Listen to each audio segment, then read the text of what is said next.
Live from Arkansas's breaking news leader, Fox 16 News at 5:30 starts now. And we do begin tonight with some breaking news. Right now, authorities in Polk County giving us an update on the 2 missing kids out of Mena. This comes after their mother and great uncle were found dead. Yeah, Fox 16's Jonathan Roselle joining us live with police in Mena. A news conference is scheduled shortly, but bring us up to speed on where we stand right now, Jonathan. That's right, Kevin and Don. Actually, I'm standing outside the sheriff's department out here. What we just spoke to the sheriff right now. He's expected to talk to us about 15 minutes. But what we know so far, again, just bring you up to speed, is that the mother was found this week. Her kids, 10-year-old Reilly and 2-year-old Acelynn, have not been seen or heard from since Saturday. Since then, police have had a strong effort looking for those missing kids. They found, we're told that they found the uncle yesterday at his house. That's off of Highway 7, not too far from here in Hatfield. Right now, authorities again have been searching the last 2 days, really searching really hard the last 2 days, looking for these kids. We don't know exactly what this press conference is about, but we do know that it's an update into these investigations. Right now, they haven't named a suspect or a person of interest in these deaths or the missing children here. We're hoping for good news with this here, but again, we don't know what the sheriff's going to talk about. He said he's run a little behind. He's expected to talk to us in a minute. Right now, we have several people out here, possibly family as well. I have been talking to family who are just hoping for the best for these kids, who are just really telling me that the family's just really praying, the community praying as well. This is something they haven't seen in several years, and really hoping for the best with these kids here. So we'll bring you more as we do get it, but for now, live in Polk County, Jonathan Roselle, Fox 16 News. All right, okay, Jonathan, we hope for the best too.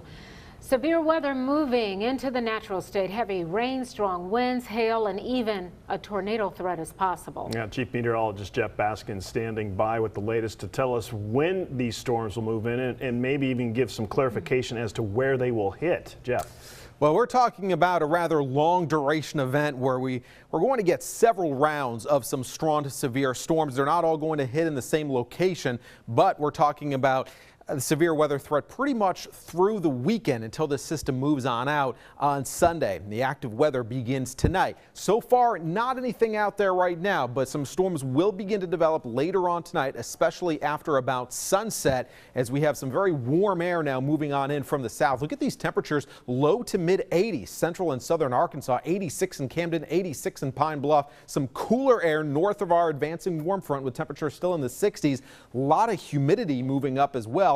And that's pushing heat index values. Yeah, we haven't talked about heat index values a whole lot yet. It's only April, but it feels like 90s across much of south and southeast Arkansas. It feels like 92 in Pine Bluff, 93 in Monticello when you combine in the heat and the humidity. So we have this warm, moist air moving northward, and as we get an upper air disturbance approaching, that's going to ignite this front with some showers and thunderstorms, especially along and north of the front. Now, since that front is already north of the Little Rock area and just about to the I-40 corridor, it's from I-40 northward that the risk for storms is going to be greatest as we go through the evening hours. Notice as we get towards about, say, 10, 11 o'clock, showers and thunderstorms moving through north central Arkansas and towards the Missouri border as we go towards tomorrow morning. Highest severe threat, again, mainly north. The main concern is going to be some large hail, but an isolated tornado threat not out of the question a little bit later on this evening, mainly for parts of north central Arkansas. So especially those of you in northern Arkansas, pay attention to the weather this evening. Set your weather radios.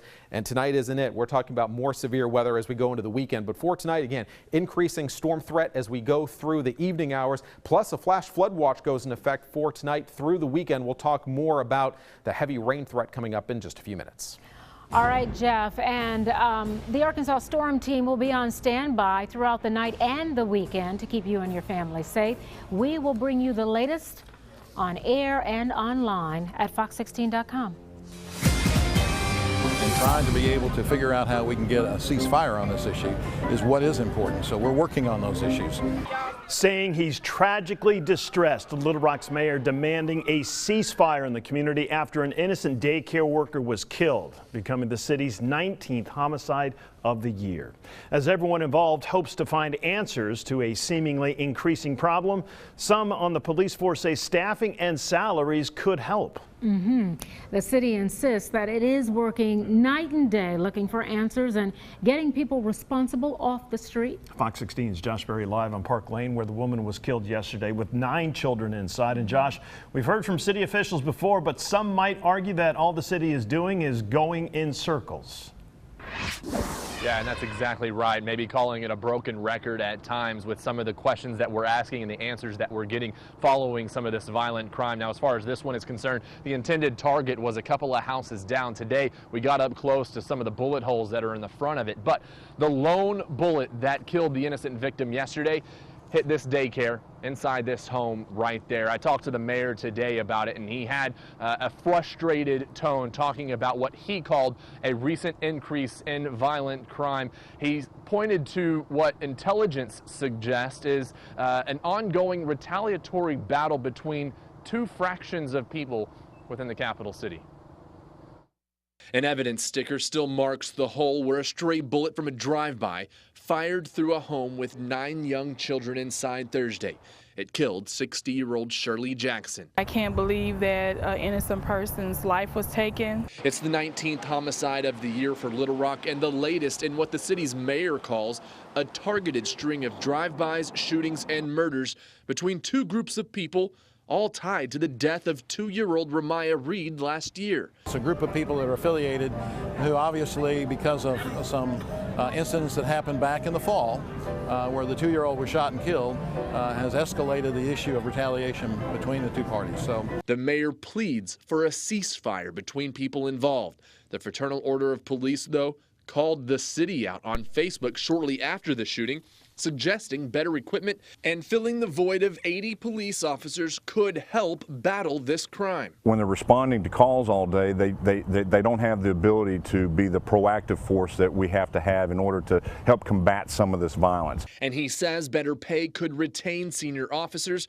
but the city's mayor pushes back. I don't want the crime issues to be what dictates the issue of compensation necessarily to police officers. That's unfortunate because it's going to take higher salaries in order to draw the qualified people to get here. The mayor indicated there's only so much the city can do, given it can't predict when someone will let bullets fly and hit and kill innocent people.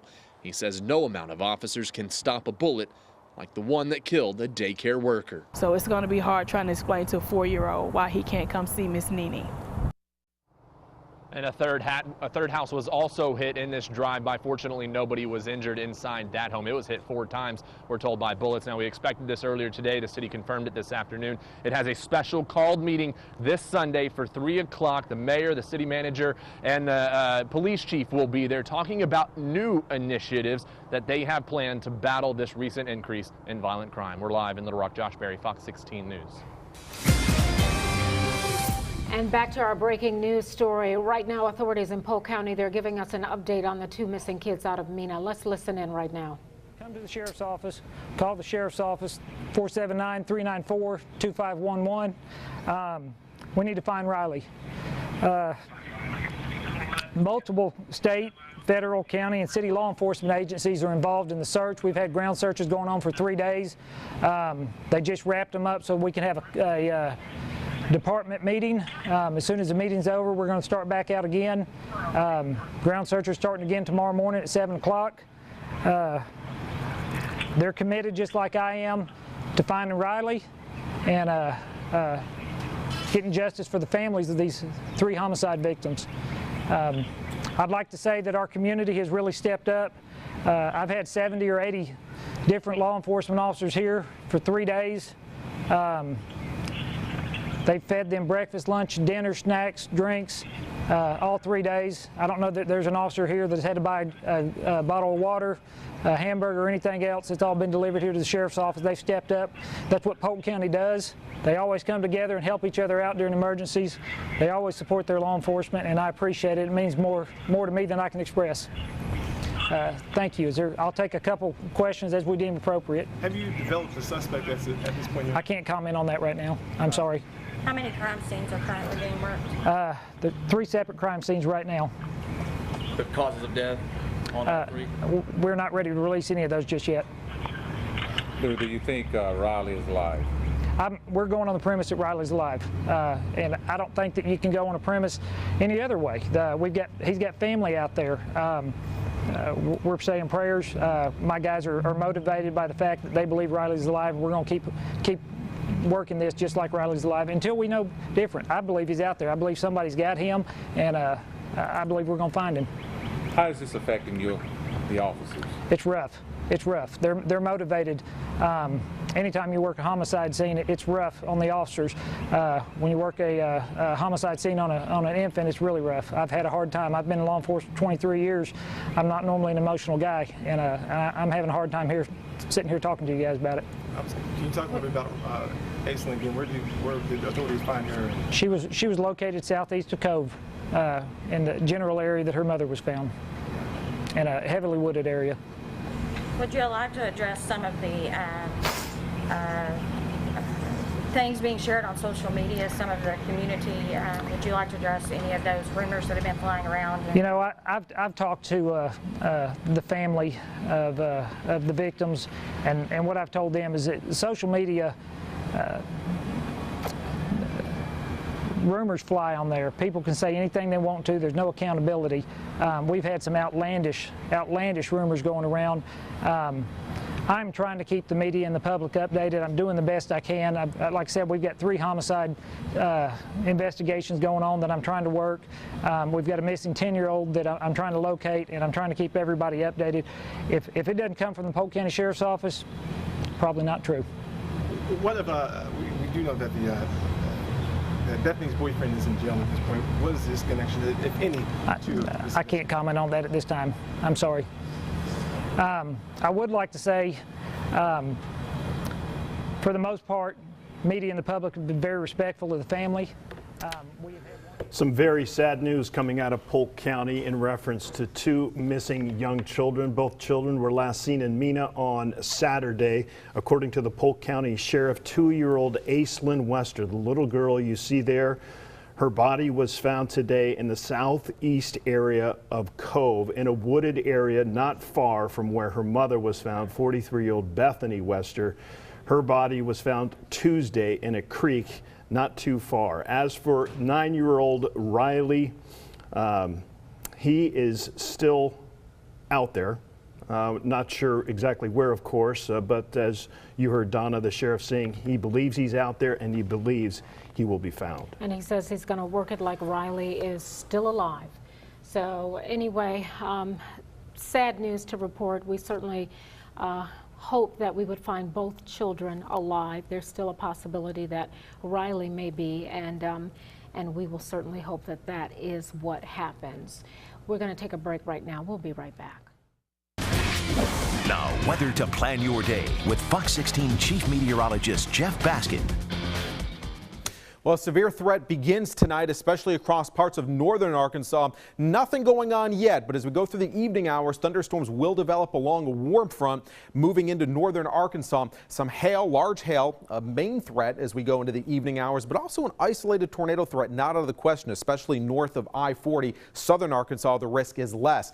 A greater threat as we go into tomorrow, Saturday afternoon through Saturday night. Strong to severe storms possible, along with heavy rainfall. Flash flood watches in effect for central and northern Arkansas beginning late tonight going into Sunday. Total rainfall amounts tonight through Sunday, we're talking widespread 1 to 3 inches with 3 to 6 inches, especially north and west of the Little Rock area, with a stripe of potentially very heavy rainfall for parts of northwest as well as north central Arkansas, where it could be looking at well in excess of 4 inches of rain. Taking a look at the radar right now, nothing to show you yet, but thunderstorms will develop along a warm front that's right across central Arkansas as we go through the late evening hours, as we get an upper air disturbance approaching from the west, which is now just beginning to move into the plain states. So in the next couple of hours, those storms will begin to develop. Quite a temperature contrast on both sides of the front. South of the front, very warm, very humid, almost summer-like, but north of the front, much cooler with temperatures in the 50s and 60s. And right along and just north of that front